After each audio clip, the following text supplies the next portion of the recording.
9월 9일 수요일입니다. 오늘 새벽 우리에게 주시는 하나님의 말씀은 고린도전서 11장 11절에서 16절까지 말씀입니다. 그러나 주 안에는 남자 없이 여자만 있지 않고 여자 없이 남자만 있지 아니하리라. 이는 여자가 남자에게서 난 것 같이 남자도 여자로 말미암아 났음이라. 그리고 모든 것은 하나님에게서 났느니라. 너희는 스스로 판단하라. 여자가 머리를 가리지 않고 하나님께 기도하는 것이 마땅하냐. 만일 남자에게 긴 머리가 있으면 자기에게 부끄러움이 되는 것을 본성이 너희에게 가르치지 아니하느냐. 만일 여자가 긴 머리가 있으면 자기에게 영광이 되나니 긴 머리는 가리는 것을 대신하여 주셨기 때문이니라. 논쟁하려는 생각을 가진 자가 있을지라도 우리에게나 하나님의 모든 교회에는 이런 관례가 없느니라. 아멘. 하나님께서 이 세상을 창조하실 때 질서 있게 창조하셨습니다. 하나님께서 6일 동안 창조하신 세계를 보면 첫째 날에서 셋째 날까지는 큰 무대를 창조하셨다면 넷째 날에서 여섯째 날까지는 그 무대에 맞는 배우들을 창조하셨습니다. 이처럼 하나님께서 무대와 배우를 창조하신 이후에 뭐라고 말씀하셨지요? 보시기에 좋았더라. 보시기에 심히 좋았더라고 기뻐하셨습니다. 이 세계는 하나님의 뜻대로 창조되었고 그분의 목적에 따라 행하여질 때 가장 아름답고 가장 자연스럽습니다. 그러나 이 땅에 죄가 들어오면서 이 질서가 무너져 버린 것이죠. 무질서하게 변질되어 버렸습니다.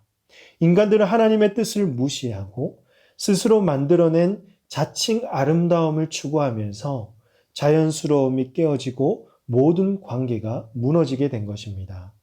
오늘날 여러 깨어짐 중에서 가장 눈에 띄는 것이 바로 부부관계, 가정일 것입니다.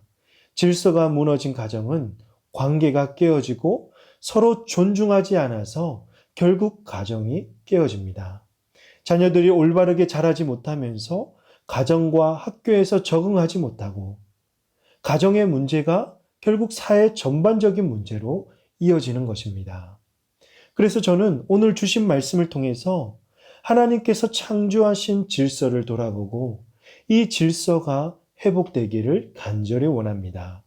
인간이 만들어낸 거짓된 아름다움, 거짓된 자연스러움에서 벗어나서 하나님께서 창조하신 아름다운 질서가 남자와 여자에게 또 우리 모든 가정 안에 또 모든 사회 속에서 회복될 수 있기를 주님의 이름으로 축복합니다. 어제 말씀에서 남자와 여자의 질서는 남편과 아내의 질서를 가리켰습니다. 하나님께서 세우신 남편과 아내의 질서는 이것이었죠. 남편은 머리 대신 주님으로부터 배운 희생과 사랑으로 아내를 사랑하는 것이며 아내는 성도가 주님을 섬기듯 남편에게 자발적으로 순종하는 것이었습니다. 이를 통해 남편은 아내를 보호하고 책임감을 가지고 사랑해야 하며 아내는 돕는 배필이 되어 남편을 돕고 남편에게 순종해야 합니다. 이것이 하나님께서 창조하신 아름다운 질서였습니다. 이런 성경적인 원리를 가지고 바울이 구별하고 있는 남자와 여자 역할을 본다면 이것은 남자와 여자를 성적으로 차별하려고 기록한 것이 아니라 하나님께서 창조하신 목적을 이루는 남자다움과 여자다움을 지키는 원리임을 깨달을 수가 있습니다.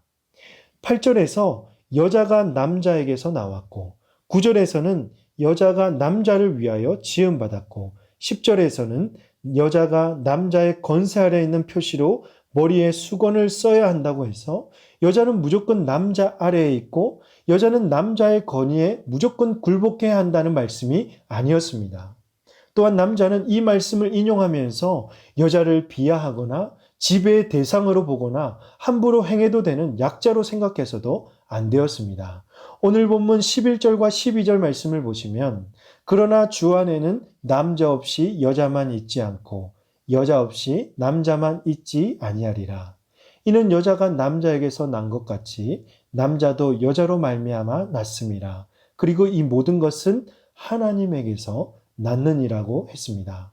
주 안에서, 곧 예수 그리스도의 통치와 건세 아래에 있는 남자와 여자는 남자 없이 여자만 있지 않고 여자 없이 남자만 있지 않다는 것입니다.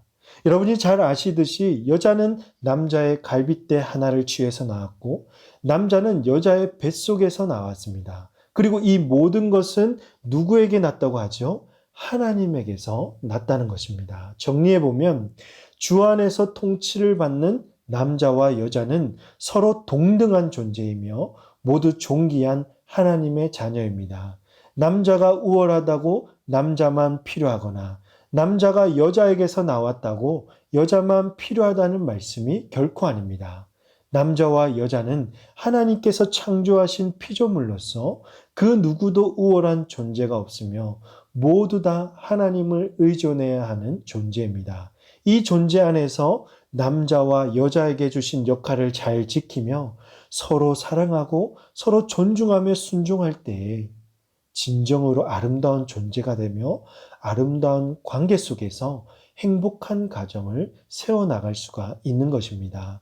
사랑하는 성도 여러분, 오늘 우리는 하나님께서 창조하신 질서대로 배우자를 사랑하고 순종하며 남편다움과 아내다움을 지켜나가고 있습니까?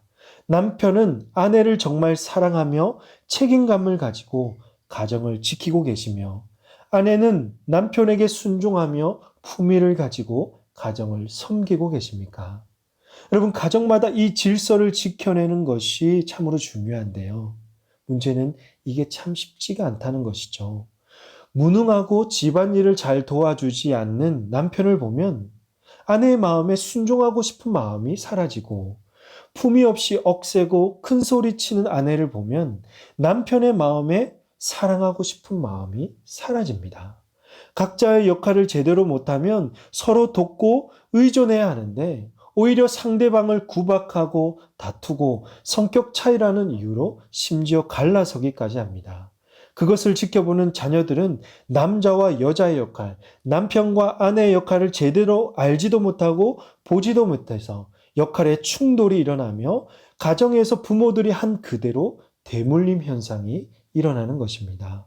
사랑하는 여러분, 우리 모두는 다 하나님께로부터 났습니다. 우리 모두는 하나님을 의존해야 할 존재입니다. 그 어떤 사람도 우월하거나 권위 있고 지배할 수 있는 대상은 없습니다. 오직 하나님만이 우리를 다스리십니다. 그러므로 남자와 여자는 그분의 통치 아래에서 서로 상호 의존하며 서로 돕고 의지하는 관계를 이루어야 합니다. 남편과 아내는요, 주 안에서 사랑하고 순종하며 아름다운 가정을 세워나가야 합니다. 그리하여 하나님의 창조 질서 안에서 남자와 여자다움, 남편과 아내다움을 이루어내는 우리 모든 성도들이 다 되시기를 주님의 이름으로 축복합니다.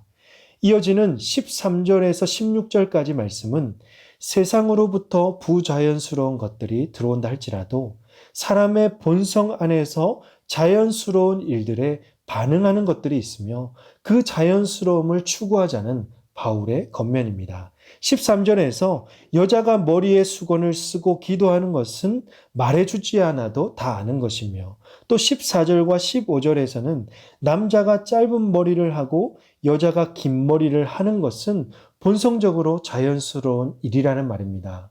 그러므로 16절에서는 창조 질서를 깨려고 하는 자들과 논쟁하지 말고 남자와 여자에게 주어진 자연스러운 질서를 추구하라는 바울의 권면입니다. 사랑하는 여러분, 오늘 성도들에게 가장 자연스러운 일은 무엇일까요? 인간의 죄로 깨어진 하나님의 형상을 회복하고 우리를 부르신 목적대로 사는 것이겠지요. 이것이 성도가 자연스러움을 향하는 길이며 세상과 싸워 걸어가야 할 임무입니다. 그런데 놀랍게도 예수 그리스도께서 십자가의 사랑으로 하나님의 형상을 온전히 회복하셨습니다. 이제 성도는 예수 그리스도의 삶과 인격을 담고 그분의 말씀에 순종하며 살아갈 때 우리의 자연스러움을 회복하고 그분의 형상을 이루며 살 수 있는 것입니다. 그러므로 사랑하는 여러분, 세상 사람들이 걸어가는 부자연스러운 것들을 탐하거나 쫓아가는 헛된 인생들이 아니라 성도의 정체성을 분명히 세워서 예수 그리스도를 따라가는 아름다운 성도들이 다 되시기를 주님의 이름으로 축복합니다. 다 함께 기도하시겠습니다. 하나님 아버지, 우리를 창조하시고 말씀으로 은혜 베풀어 주셔서 감사합니다. 하나님께서 우리를 창조하신 목적대로 주님의 뜻을 이루며 특별히 남자와 여자와의 관계에서 가정에서 남편과 아내로서 존재와 역할을 잘 감당하는 우리 모든 성도들 다 되게 하여 주시옵소서. 주님의 통치 아래에서 서로 돕고 서로 의지함으로 아름다운 관계를 맺게 하시고 예수 그리스도의 삶과 인격을 닮아 하나님의 형상을 온전히 이루어가는 우리 모든 성도들 다 되게 하여 주시옵소서. 이 모든 말씀을 우리 구주 예수님의 이름으로 기도하옵나이다. 아멘. 오늘 주신 말씀을 기억하시며 기도하시고 주신 기도 제목에 따라서 선교와 전도를 위해서 기도하겠습니다. 또 코로나19 공동 기도문으로 빠른 종식을 위해서 합심하여 기도하시도록 하겠습니다. 함께 기도하겠습니다.